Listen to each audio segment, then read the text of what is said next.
2 in 1 day, ladies and gentlemen. We are twice in 1 day. Goodness gracious. All right, I got to talk about it.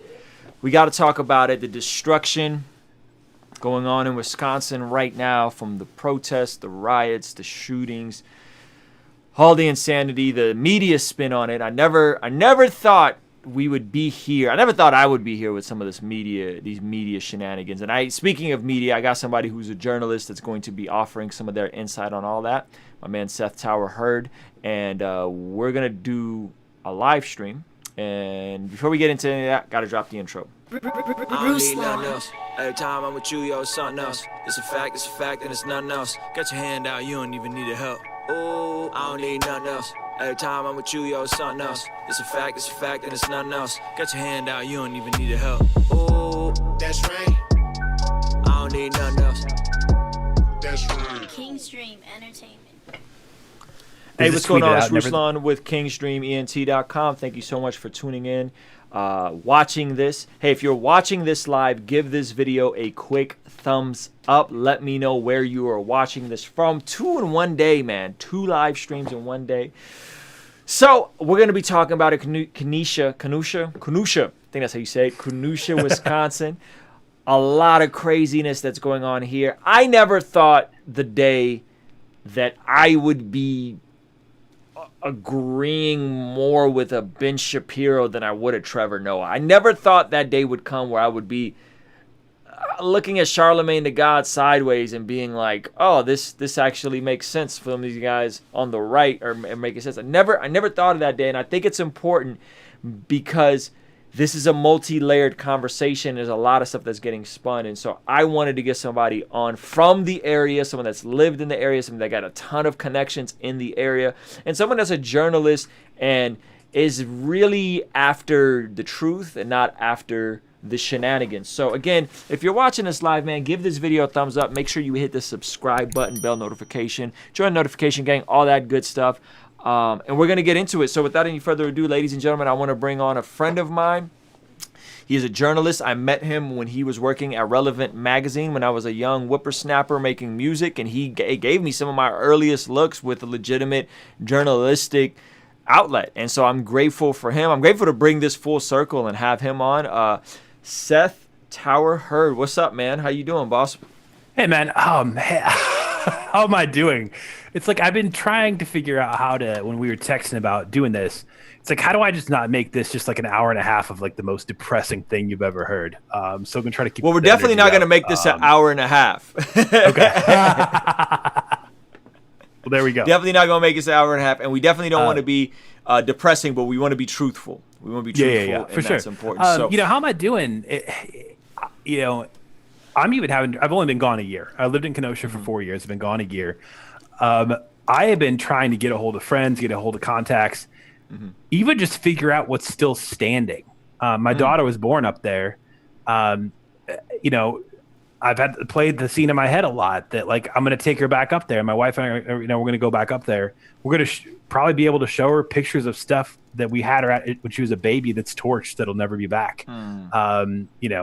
Still trying to get a hold of, I don't think anybody's died or anything. We're trying to get a hold of different friends, figuring out who incurred what damages, whose livelihoods have been lost, who's lost a job.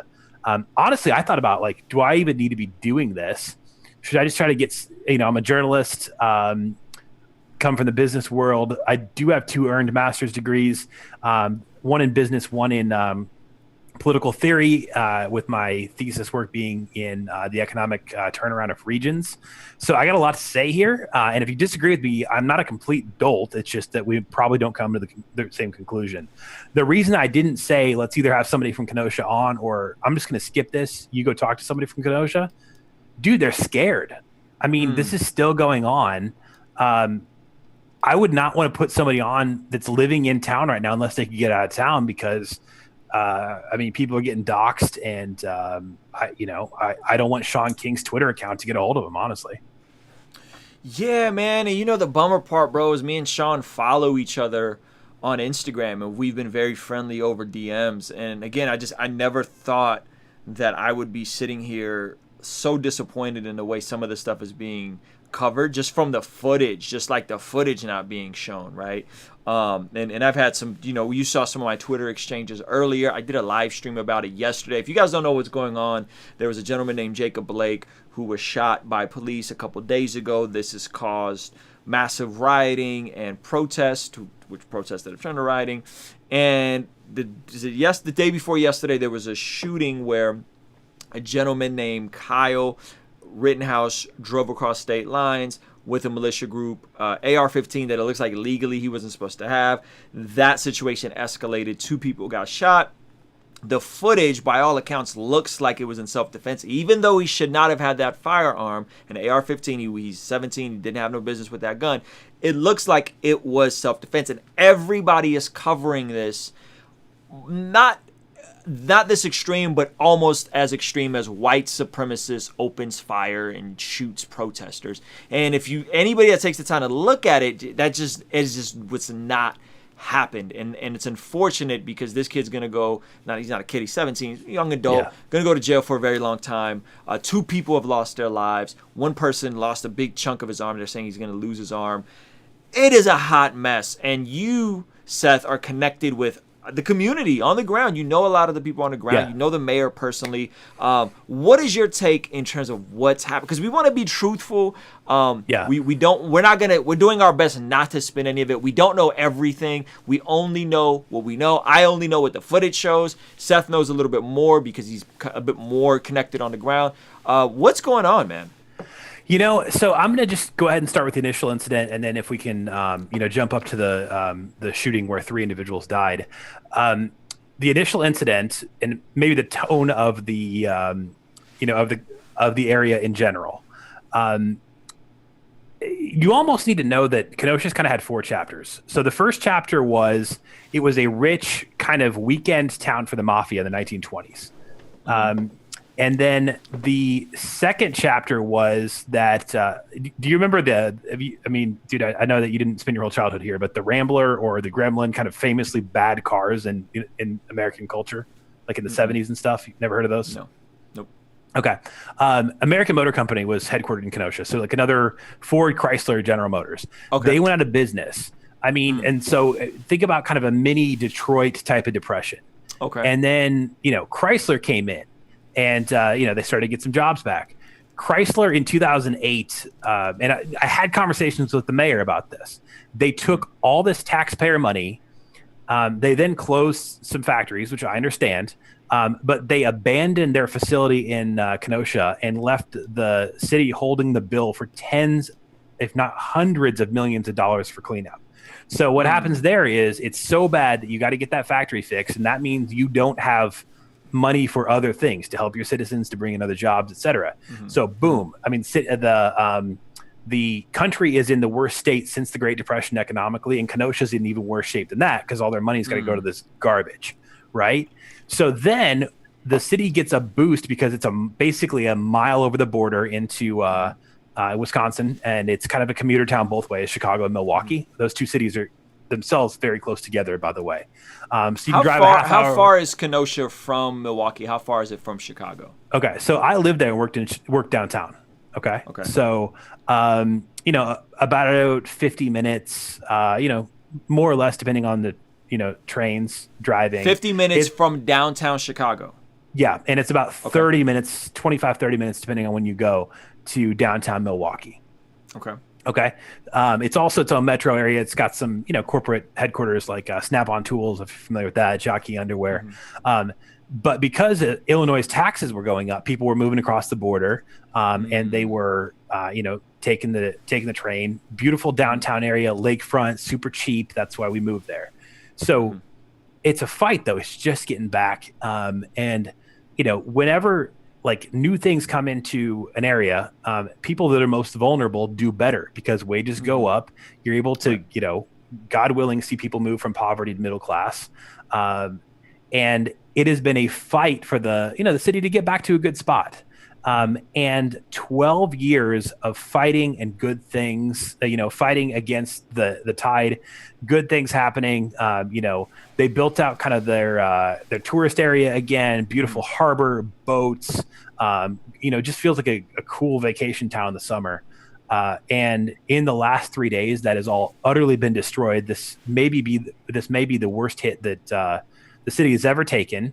And what's I fear is going to happen is that people that have the ability to leave, but people that are middle to upper class and companies are just going to get out of there, only leaving people who are poor, which means there's going to be no money to help people who are poor because that's going to be all that's left. And the most vulnerable people are the ones who are going to be screwed the worst out of this thing. And just to set this whole conversation up, dude, today and yesterday, they have been arresting people, white people from Portland and Seattle that are freaking driving there because they're bored with burning their own cities. So now they got to trash the American heartland as well. And dude, I'm telling you, every conversation I've had, there's kind of different neighborhoods like there is in every city, right? They're all saying that they burned all the black-owned businesses. They burned the Korean and Chinese immigrant-owned businesses. And so, white people from the West Coast came in and it's more complicated than that, but it's one of the things that's happened, came in to the American heartland, drove through the night, bought gasoline. Some of them got arrested having gas while they were buying tons and tons of cans of gas with illegal weapons, illegal drugs, and just torched this thing. And it's the second time I've seen it this summer. The other thing is I live 2 miles from Ferguson, Missouri right now. Okay. So after the George Floyd, the unrest after the George Floyd death, Ferguson basically got sacked again. There was a lot of violence. They actually broke into the police department and burned it. That was 2 miles down the road from my house. I'm telling you, just during the pandemic, there's nowhere to hang out. So we're just hanging out at Walgreens and the gas station. It's all white kids from out of state driving nice SUVs with their flippin' Antifa uniform, which is like pink and blue and green dyed hair, and then like combat boots. Basically, it was sort of like a 90s Christian music festival, only for destroying things. It's the second time I've seen it, and it's always more complicated than that. There's always 1,000 little stories inside the big story. But it's the second time I've seen woke, white, upper class, bored communists come in and burn out businesses of entrepreneurs of color. And I'm freaking sick of it. Yeah, man, it's so crazy because there's been documentation that's came out that these folks are coming from out of state, that these folks are not from the region. Everybody I've spoke to from the city says a lot of these people aren't from here. You know what I mean? That they're coming from other places. You showed me some documentation that said they're coming from specifically from Portland and from Seattle, Washington, and so they're coming into these other areas. And the difference, just so you guys know, the difference between Black Lives Matter, the broader movement, or even the organization, versus the Antifa. The Antifa are the anti-fascist folks that are like, they're trying to destroy capitalism. They're trying to overthrow this fascist system. It's different than the people who are marching and saying, hey, we want equality. We want changes in law enforcement. We want accountability for police brutality. These are two different things, and one is being exploited by the other. And so now you have these kids from out of the area. And if you look at, I did a video yesterday, and I titled it, White Black Lives Matter Protesters Are Trash. You know what I mean? Yeah. Because it does, not all the time. I'm not going to say, well, black people never riot and they never loot. But by and large, the footage, at least that I've seen, is it's usually these white kids, a lot of times from the suburbs, escalating these situations and causing the violence. And it's super unfortunate because, to your point, this is happening to a lot of black-owned businesses, Korean-owned businesses. People of color are being like radically impacted by this, and they think they're burning capitalism when you're actually burning middle-class families of color, man. And it's just sad. Well, dude, I've been even trying to figure out, like, can I do a GoFundMe for some people I know and stuff? It's so bad I can't even figure out how to do it, because from what I've heard, like, I'll give you a prime example. One of my good friends from the apartment building we lived in at the time, first generation Mexican immigrant, our friendship was essentially based around watching boxing because, I speak enough Spanish to order a meal, and I've been to different Spanish speaking countries, find the bathroom and stuff. He speaks enough, English to like offer me food. And we watched a lot of boxing and UFC together. Works a blue collar job, does not own a home. I hope he gets there. Does not have a lot of money, works hard. I put his text up on Twitter. He said, English the second language, said it is a hell here. He's like, I've never seen anything like it. Tires slashed. I believe his windows are smashed out. Dude doesn't have a lot of spare cash. Yeah. And, these protesters came through and smashed up his 2004 car that he needs to go to work. And, I don't know where we go from here because it certainly is. There certainly is stuff that needs to be talked about, and I'm going to go ahead and jump into that. That's cool. But destroying the lives of people who are the most vulnerable is not how you get there. A little bit of background. City cops, county cops, right? The county of Kenosha, the stuff I have seen the sheriff say, I 100% believe the dude is racist. I voted against him. Okay. You're talking about the sheriff. The sheriff, yes. Okay. The sheriff did not have jurisdiction here. Okay, the sheriff doesn't have jurisdiction in the city. The stuff that you can find on Twitter right now, videos of that dude saying stuff about black people, like they do not have 10 kids and with 10 different women and stuff that's just racist. Not even hiding the ball. Okay, 100%. I'm horrified by that too. Okay. I voted against it.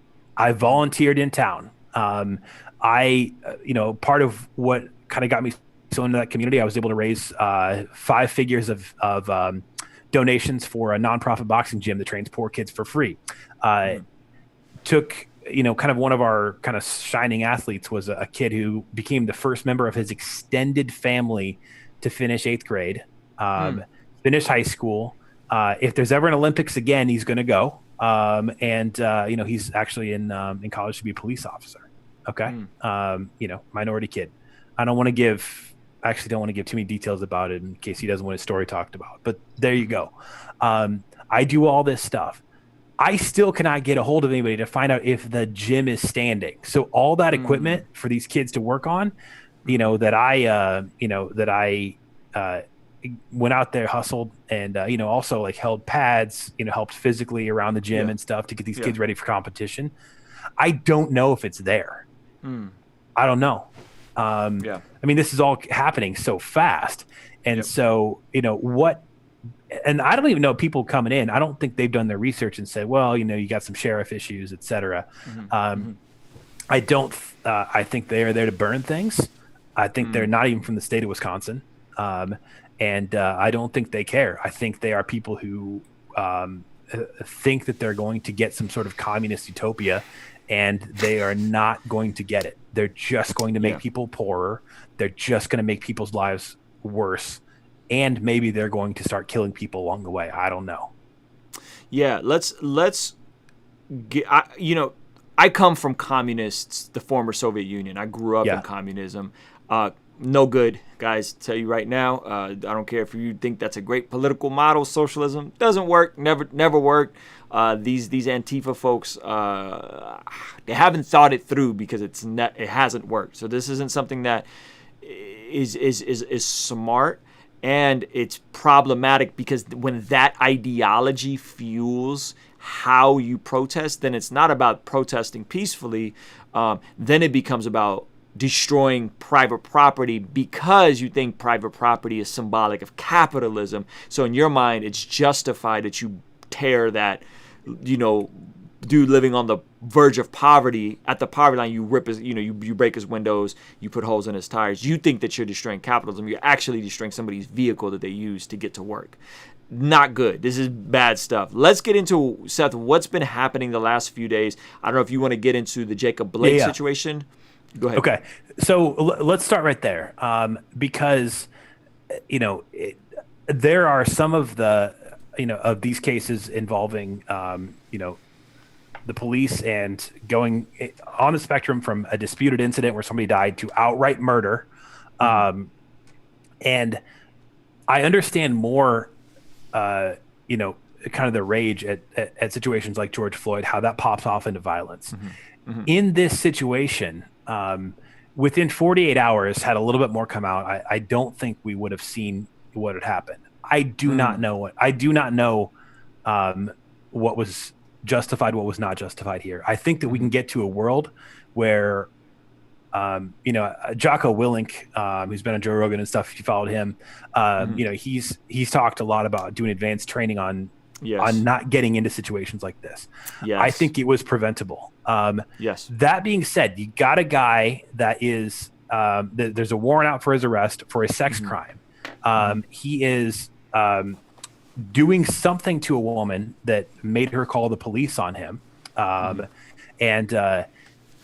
He says, I've got a knife. The guy who filmed the video from across the street told Newsweek, he was saying, I got a knife.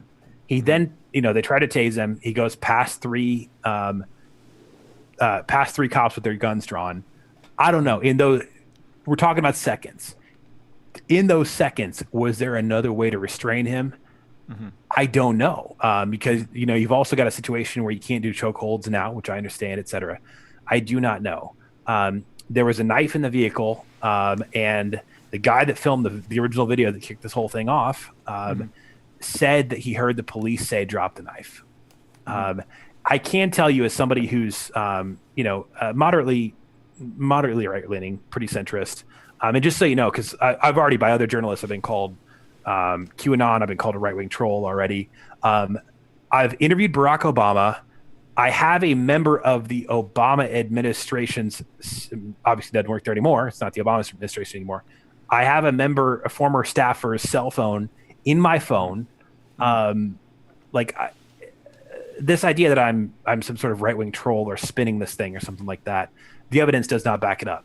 And not only that, but I've done freelance work for an organization that has done stuff for Black Lives Matter. So, take that how you want it. This idea that I'm already being pinned down, that I'm some sort of troll, is not supported by any kind of evidence. Okay. So once sorry, I'm losing his name again. Jacob Blake. Yeah. Once he opened the door and he was reaching for the knife, again, he's got kids in the car. You don't know what's going to happen. I don't know. I mean, I've done a lot of shooting in my life. I've done, some different firearm self-defense training classes. I understand how quickly that trigger gets pulled under extreme circumstances. So, they're like, oh, they shot him in the back 7 times. Once you have made the decision to engage in deadly force, you're going to shoot until the threat is no longer present, and it goes like that. I mean, it is so fast. You are not thinking about each shot. Am I sitting here saying the cop was right? I'm sure it's justified. I don't know that. Am I saying, that Jacob Blake was innocent? I'm not. Do I think that maybe through different training, can we get to a world where situations like this happen much, much, much less? I do believe that. Yeah. But who was right in that incident? I don't know. Let me just chime in real quick. And this was similar to the situation in Minneapolis that just transpired a few days ago, where there was a gentleman being pursued by police. He was caught and cornered. He ends up shooting himself, and then the rumor starts they shot an unarmed man in the head in downtown Minneapolis. Riots start breaking out again. Right. And then the police was like, no, we didn't. This is not us. Release the footage of the suicide. This is the world that we live in, where information could get lost, and they had to release the footage of the suicide. Now, and then I guess that mitigated the riots. I don't know. But I just want to chime in just to say that we can look at this, and maybe we have the luxury or the privilege to look at these as isolated incidences, and we could look at objectively the facts. A lot of people aren't looking at these videos anymore. A lot of people are like, enough is enough. They either can't bring themselves to watch another video, because of the trauma they're reliving, or they're like, we're looking at it in a macro standpoint, a macro sense, right? Whether or not that specific kill was clean, that shot was clean. They're looking at it from a macro picture, and they're looking at it through the lens of their own experience of having seen their uncles roughed up by police, their fathers roughed up by police, this mass prison industrial system not doing right by black people. So I think, to be fair, I think that's how black people are looking at this situation, and it is very personal, and it feels like an attack.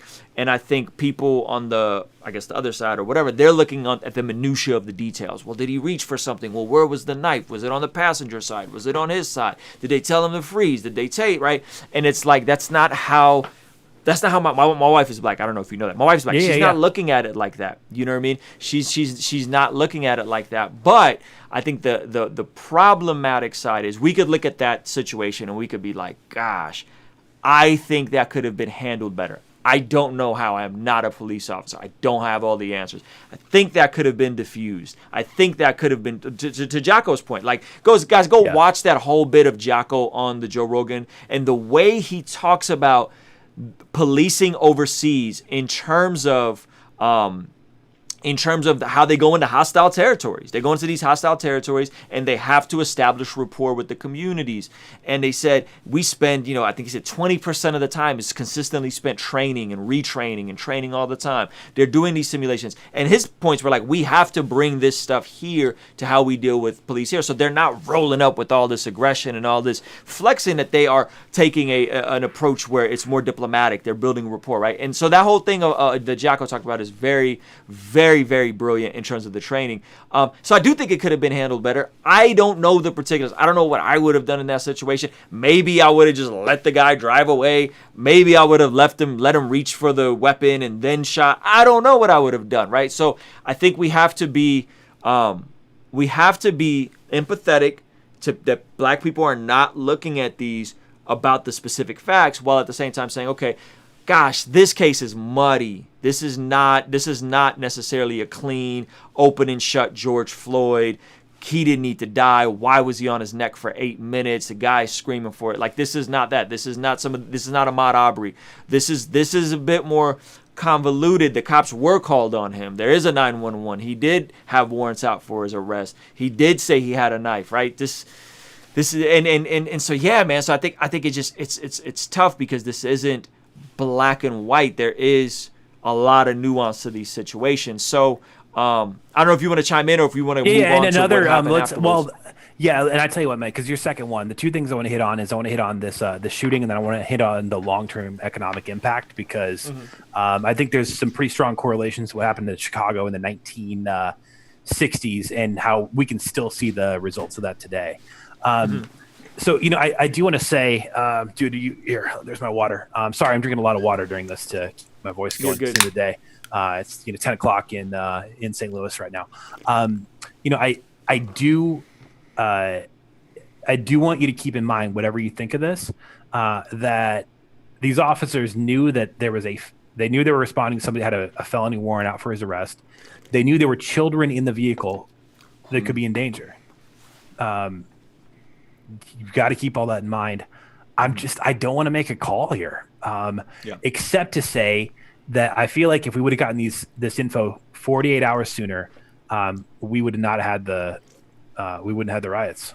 The stuff that's coming out now, it probably would have calmed things down to where, these people that I know who have had their lives destroyed, and the question marks I have, man, I just talked to my wife like right before I came down here. Is our mechanic still there? I know the dude's story. His boss that owned the shop had a heart attack. He and his wife put every dime they had to buy the business, or it was going to go under. He is a couple blocks from where this first incident happened, where Jacob Blake was shot in the back. I'm like, so is that still there? Is it still there tonight? Will it be there tomorrow night? Because he and his wife both work there. They got nothing if that thing goes. Yeah. And again, guys, just so you guys know, the way this comes out, And so there's a demographic of people that are not watching any more videos. You guys have to know that, right? They're not looking for the particulars and the minutia. They're just not. So you have a demographic of people that are not watching any more videos because they don't want to relive this over and over again, right? I didn't watch the George Floyd video, FYI. So I said, okay. And so the headline, the way this is framed, is unarmed black men shot 7 times in the back. That's how this comes out, right? And then everybody's like, well, gosh, again? Like, this is happening again, right?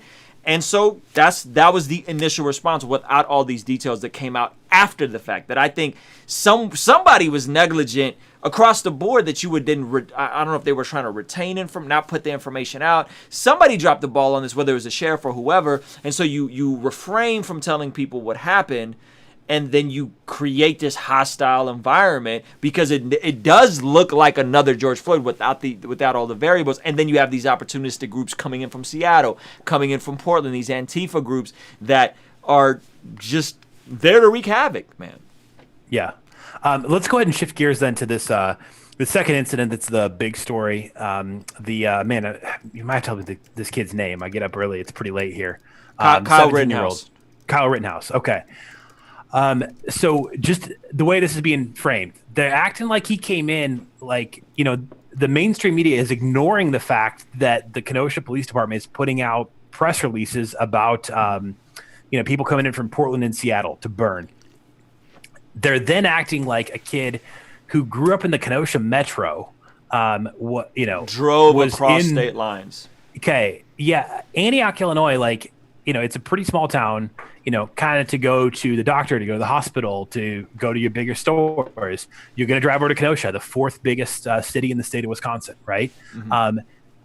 And I can, kind of maybe a little bit different parenting, a little bit more being upset. I can understand, kind of the hero complex of, and, he was playing Call of Duty in some ways, Yeah. I mean, I listen, can understand that kid, how he got there. That dude had no business with the AR-15 unless he had some random provisional hunting license and there's some weird loophole in the law. He had no business being there with a freaking AR-15.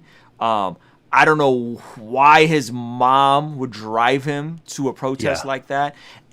But to be fair, to say that he was out there trying to murder people when all of the video footage just shows the complete opposite.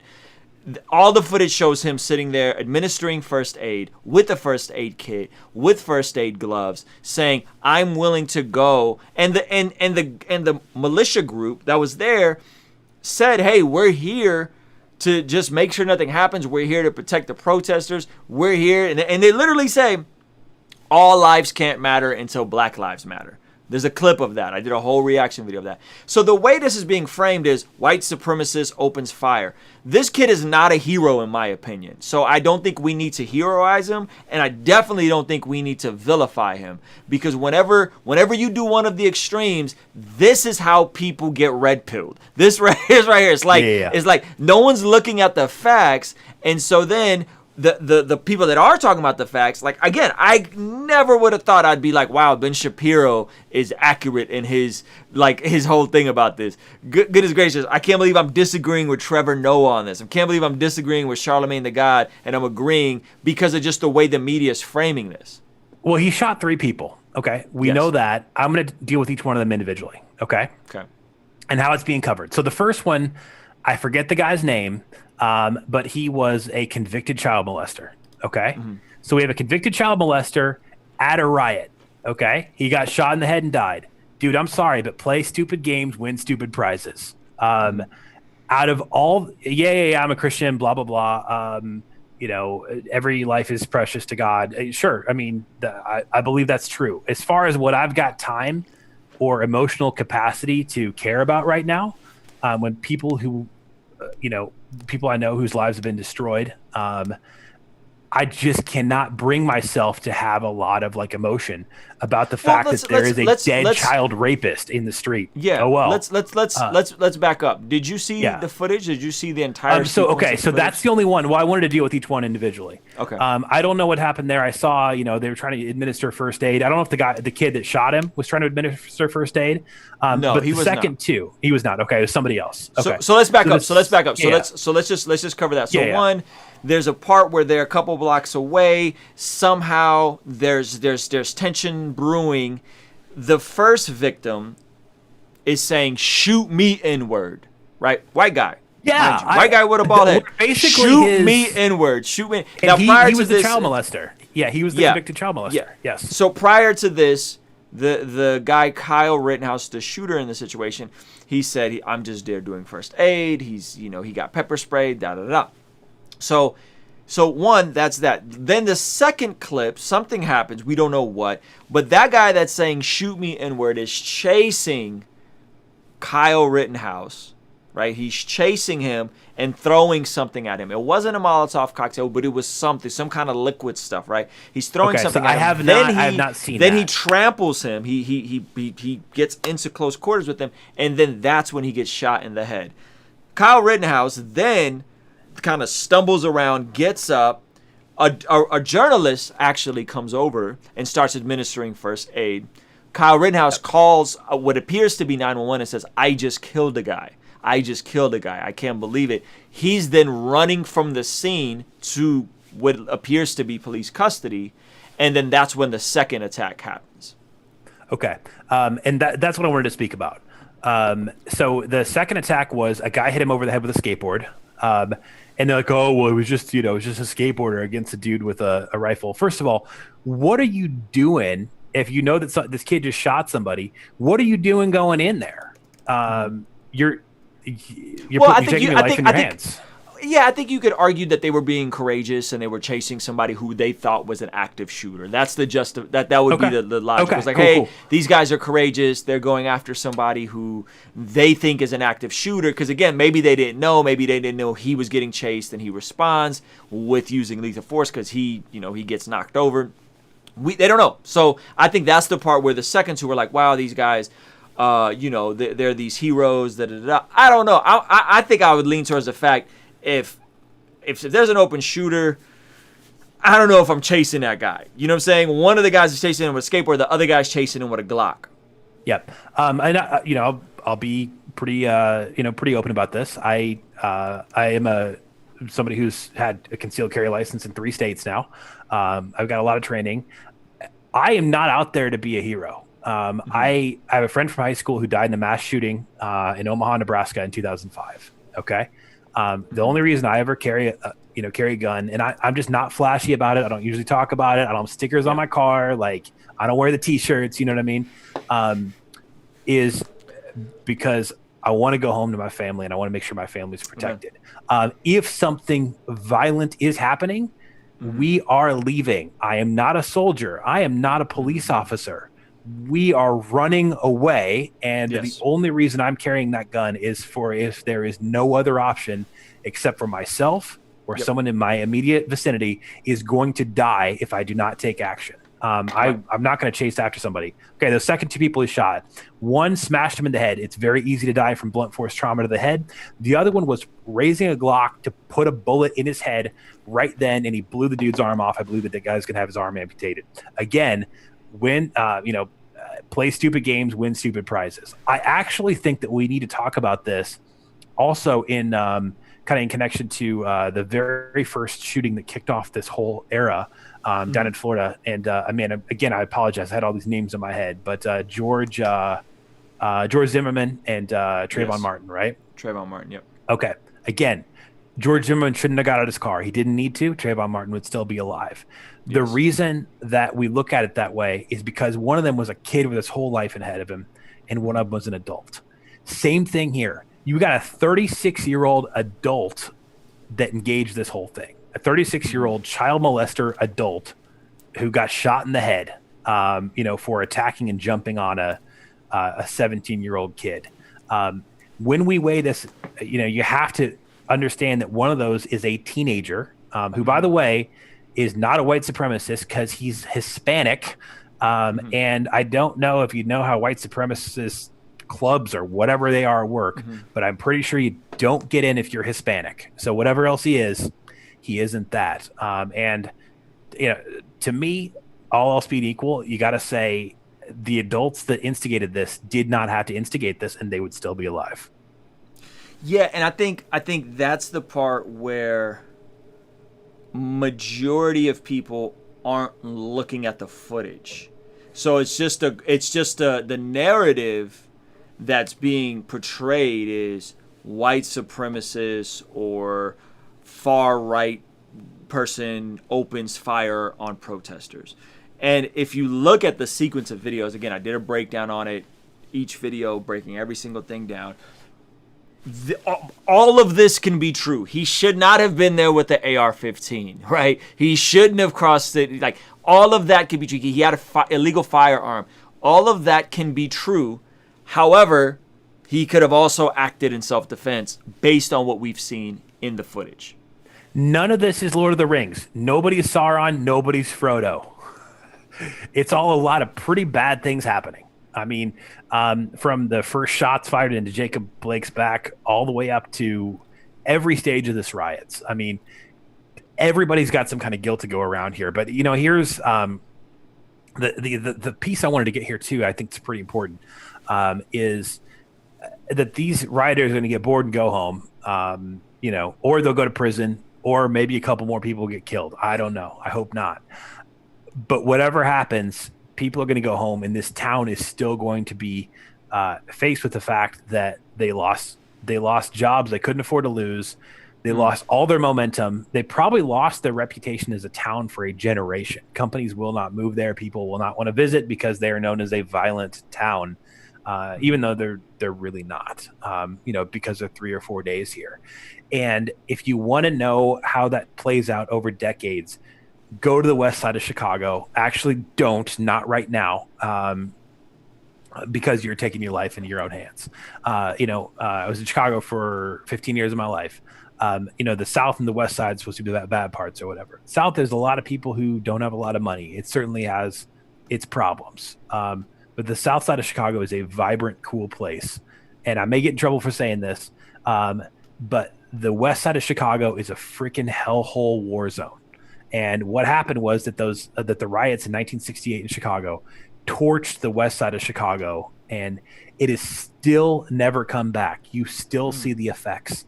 And so what's probably going to happen here is, I hope I'm wrong, but there are certainly the end, maybe for a generation, of entire parts of this city for no gain.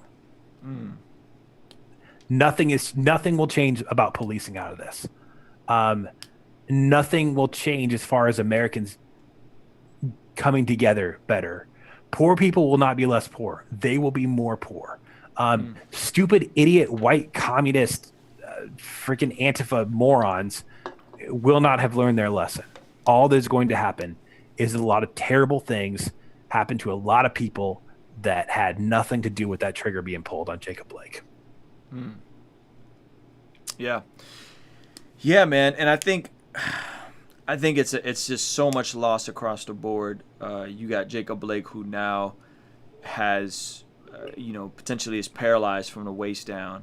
You have Kyle Rittenhouse, who's charged with murder, which I don't think that charge is going to hold up. I don't think it's going to hold either, man. Unless there's footage we haven't seen, which is very possible. Unless there's footage we haven't seen of him initiating that, maybe there is. Maybe there's just some stuff I haven't seen. But that murder one charge isn't going to hold up. He's going to get some type of lesser charge.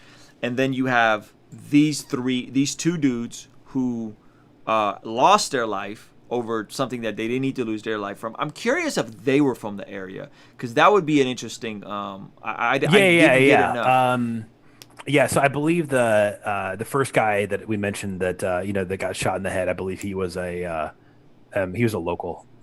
He was a local. He was a local. And so the second guy who died, his girlfriend was on video, and on Twitter crying and stuff, which I understand her loss. He did die trying to end the life of a teenager. So again, this is just probably, I certainly have sympathy. And even if Jacob Blake was going for a knife, and I feel more pain over him being paralyzed than I do about, a child molester getting a bullet to the head or another guy trying to end the life of a teenager. I mean, at least that was maybe an adult having conflicts with other adults with the Jacob Blake situation. Yeah, I think the tough part is the first situation with the dude saying "shoot me N-word," and then it looks like he's pursuing Kyle Rittenhouse.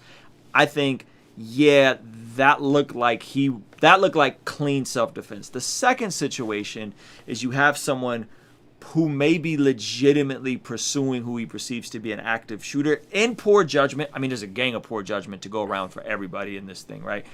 In poor judgment. And I think at that point, I'm like, okay, I get it. I guess you could say that was courageous of him to go after who he thought was an actor. And he didn't know he was a kid. That's another thing. So we got to be careful with saying, well, he was trying to end the life of a teenager. Okay. I don't know but if the first guy knew he was a kid. The first guy knew he was a teenager. You think so? I don't know. Dude, I mean, they were in each other's faces. He was screaming, "Shoot me, N-word." Yeah. Hey, another lesson from this whole thing: do not taunt somebody with a gun to shoot you. Just saying. Well, you made an interesting point. You made an interesting point about Kyle Rittenhouse. You said you worded it well. Where he basically said he shouldn't have been there, and had he been a few years older, he probably wouldn't have been there. He probably would have. He would have grown out of it. Yeah. If this kid is 21 or 22, I think he probably has enough, miles on him and enough life experience that he wouldn't go put himself in a situation to get killed or lose his functional life, which is probably what's happened even if he's found innocent. I don't know how this dude ever gets a job. His life is ruined forever. Even if he's found innocent, even if there is no murder one charge, his life is ruined. He's done. Yeah. If I can maybe zoom out here to kind of how one of the things I find so frustrating about the coverage and how and what I think the long-term effects of this are going to be as far as the nation, the LeBron James statement really rubbed me the wrong way. I can't even enjoy a playoff game. Okay, I have a lot of respect for what LeBron James has done with his, with his money, with his time. What was his exact statement that he said? I can't even enjoy a playoff game. Mm-hmm. Oh, because my neighbors can't even get to work, or they can't even have jobs to go to. Mm-hmm. The WNBA, whatever. I'm not that concerned with. I don't care. Like, it's kind of like the Colin Kaepernick thing. I just don't care one way or another about any of it. I don't care if sports teams cancel a game because that's what they feel like their convictions are. Freaking pitcher on the St. Louis Cardinals, he was complaining that baseball didn't cancel a game on Twitter today. I'm like, dude, the reason they're called convictions is because they're supposed to be difficult to stand up by. So if you believe in this, then you don't play or you shut up. Like, you do not get to whine as an adult who makes millions of dollars. Chicago Sky canceled their games. The Milwaukee Bucks canceled their games. I don't see any of those players writing checks to the people who are burned out. They can drive. None of them are more than an hour away. They can drive down there. They could stay involved long term. Well, I think if LeBron, and I just looked it up, by the way, so they are going to continue the postseason because they asked. Yeah, which is fine. And I don't care if they can't. I mean, I don't care if they don't. Like, that's cool. They should follow the convictions. I was bothered by what he had to say about it, not by what happened. Well, what I'm saying is, what did he actually say? I'm trying to find his actual statement. You said his statement was about Jacob Blake? Yeah. Well, what bothered me was he said, I can't even enjoy a playoff game right now. Uh-huh. Just that statement. And it, and again, hey, do you? But it bothers me that these two teams canceled games. Mm-hmm. Probably that not one player will ever set foot in town or do anything on the ground for anybody. Yeah, but again, I hear you. I think what is being said, though, is that they're looking at it on a 30,000 foot up level. They're looking at it as a macro issue. They're not looking at it of this specific issue in this specific town, which is right or wrong. Losers. That's their perspective. Then they're spoiled losers. That's still right as black influential athletes, man. Is like if they feel like not everybody in the NBA is black. I mean, well, no. I'm not saying it's only black athletes doing this. It's not just black athletes doing this. I'm saying if he feels like, hey, our people, black, white, whatever, people who are for the racial equality are saying, hey, we are protesting for these things. We're asking for these things. We've been peacefully protesting for these things for years. We're not being heard. So you know what? I'm done. I'm not playing. I'm not performing anymore. I'm like, man, whether I agree with this specific case in a particular and how this could have played out with Jacob Blake or how this should have went down, I'm like, hey, if this is his way and this is what he wants to do, I'm not mad at that. I think he has the right to not play, and if he forfeits a championship, if he does whatever the postseason, I think that's his prerogative, man. And I think he can do that. I don't know, because the opposite is like, just shut up and play basketball, and I'm not with that. Like, no, he doesn't have to. They don't have to. Right. My only comment, it was only about LeBron James' original statement that he couldn't enjoy himself because of that. You're saying because of this stuff, he can't enjoy himself on the court? That's what he said. He can't enjoy a playoff game. That's what bothered me. And again, follow your convictions. And, I don't have a right to force charity work on anybody. But I would point out that I really doubt that members of the Bucks or members of the Chicago Sky will ever set foot in town. And there are a lot of athletes who do stuff. Okay, there are a lot of athletes. And LeBron does do a lot of stuff. He did a lot for Anchorage. Stuff. He does a lot of really good work. His statement there. I mean, okay. So again, we're talking about how different people are going to view this. If my phone is blowing up with all this just living hell that people are going through. Mm-hmm. Nobody in Kenosha wants to hear LeBron James say that. That's all I'm saying. Doesn't make him a bad guy. I think he's done a lot of good with his life. I think he's incredible. But he could have watched his statement there a little bit more. Okay. I know you don't want this to go forever, but I do think that we got to talk about the long-term ramifications other than the fact that parts of Kenosha will never come back. And this is going to tick some people off. But just you remember this when it comes November. Not an endorsement. This is an observation.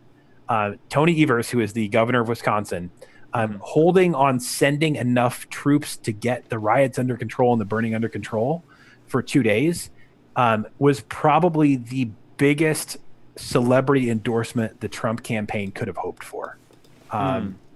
And just when, if you love Trump, you shouldn't love that Trump's got a bump because the city is burning. If you hate Trump and Trump does win, just keep in mind that one of the things that did it, kind of like the thing that probably put Trump in the White House the first time, was the Democratic Party throwing a wrench in there to make sure that Bernie didn't get the nomination that Hillary did. Yeah. Again, if assuming Trump wins Wisconsin, which I think is pretty safe to say. Did he win last time? He won. So that's what's interesting. He won Kenosha County by 107 votes. And he won the suburbs of Milwaukee by that much. And the New York Times and the Atlantic have been out there doing on-the-ground reporting. So he flipped Wisconsin. Wisconsin's usually flipped Wisconsin right? last time, yeah. Ooh. Yeah. And it's funny. I'm probably a little more angry than you were betting on. But I'm going to stay there for another minute. So he flipped Wisconsin last time. 107 votes. This time, the Atlantic's doing on-the-ground reporting, talking to people who are pretty apathetic about not politically agnostic like you are, where, you're like, I don't have a tribe. People who just don't pay attention that much. And, they talked to a waitress that said, I'm a single mom. I voted for Obama in 2008 because I thought I could get health insurance out of it for my type 1 diabetic son. I haven't voted since. I am going to vote for Trump in 2020 because my city's burning and the Democrats aren't doing anything about it. Yeah. And the most retweeted and liked comment below that story was, why are you elevating these garbage people? I think this woman worked at the pizza restaurant that my wife and I liked. And one of the things that's most painful here, I worked in journalism, on and off, and have written for a whole bunch of different outlets. Journalists are incredibly insular. There's a University of Illinois academic study that came out this summer you can look up, showing how much journalists only talk to other journalists and are not in touch with people that have everyday struggles. And if this whole thing is like, you would rather see an American city burn, if you would rather see single moms terrified and not have jobs and not be able to go to work, so that you can get your person in the White House, I don't know what to tell you. And I think you're right. And this is why I'm like, hey guys, like, this thing being framed the way it's framed by the mainstream media, this is the thing that's going to push people deeper into their tribes who aren't willing to look at the actual footage and actually objectively examine it.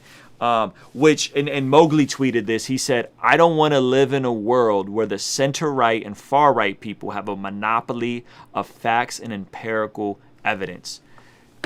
If we live in a world where people are looking at the same footage and saying, nope, he was there as an open shooter trying to shoot protests, and all of the footage says the opposite, those folks that are in the middle, those folks that voted for Obama in 2008 and 2012 and then voted for Trump in 2016, they're gonna vote Trump because of what this is attached to. This is how you give Trump the presidency. This is how he gets reelected. Literally, this city, because Wisconsin is a swing state, could determine what's going on in this city, could determine. I don't want Trump to get reelected, and I don't want Joe Biden to win either. Politically agnostic hashtag. I wish there was another option. I'm in California. My vote's not going to count anyway because California is always blue. It's neither here nor there. But what I'm saying is, this is exactly how you divide. You're not, the Sean Kings, again, I'm very friendly with Sean King over direct message. The Trevor Noahs, the Charlemagne the Gods, all of these people on the left, you're not persuading anybody to come to your side by repeating this same narrative that any objective, sober-minded thinker will look and be like, hey, that doesn't look like that kid showed up just spraying into a crowd and killing people. And that's the way it's being framed. And I think this is how Trump wins the election. Because we're not looking at facts. We're not talking objectively. We're literally inferring our bias, and we're living in a world of confirmation bias instead of saying, hey, you know what? There's some issues with police brutality and how black people are treated in the law. We should fix that. And these crazy protesters are burning shit down that they have no business doing.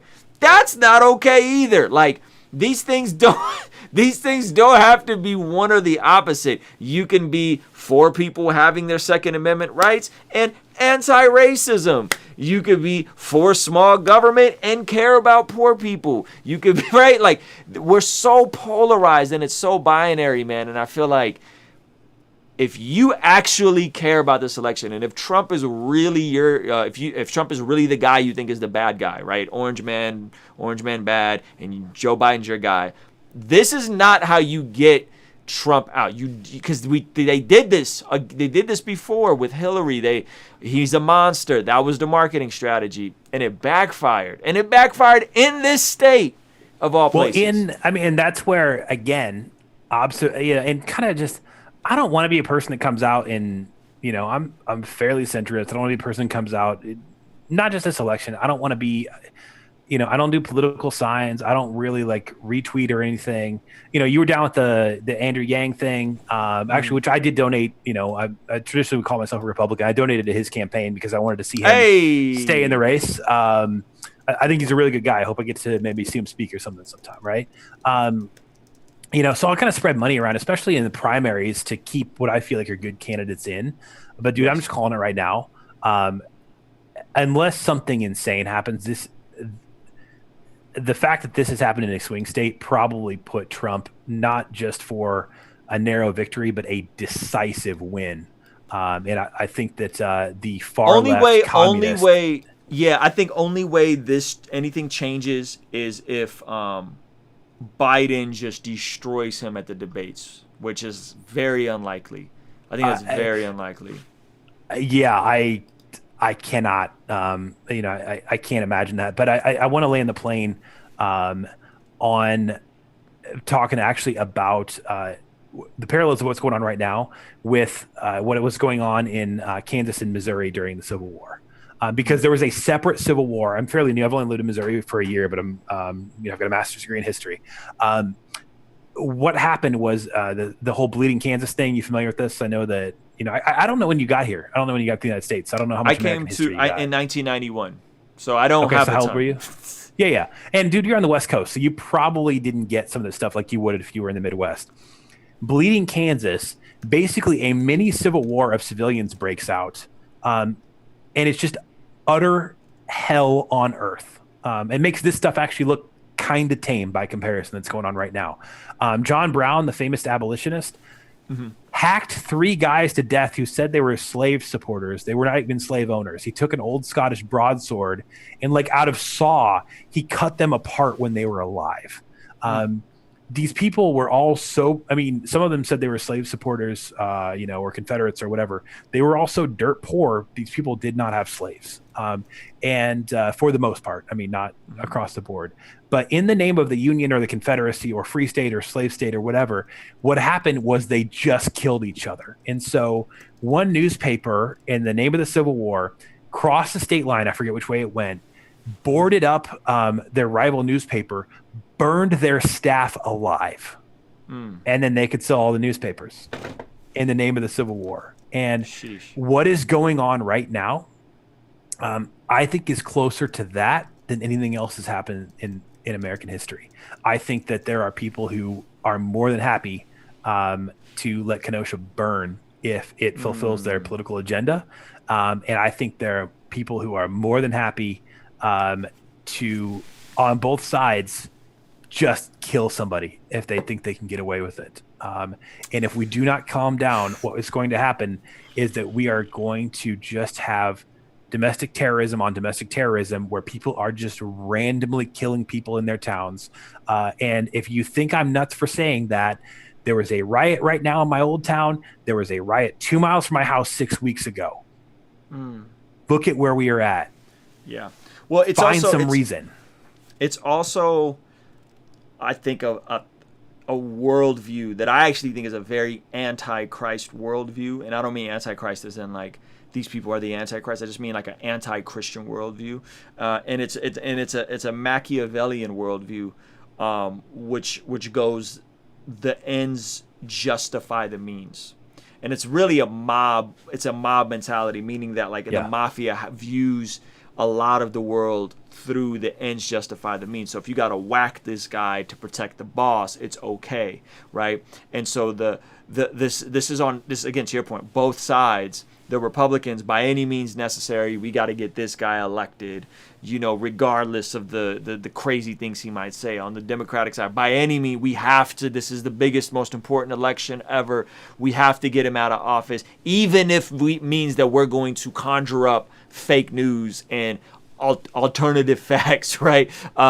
This is a mess, top to bottom, and I think we have to be reasonable in our disagreements, and me and you didn't agree on everything in our conversation today, but we were civil, and at the end of the day, we're still homies, and I think we need more of these conversations. You know what I'm saying? I think we need more of these conversations. And can we maybe just as we wrap this thing up, talk about what you can do out of this? I'm just going to throw out a couple bullet points, maybe throw out a couple bullet points.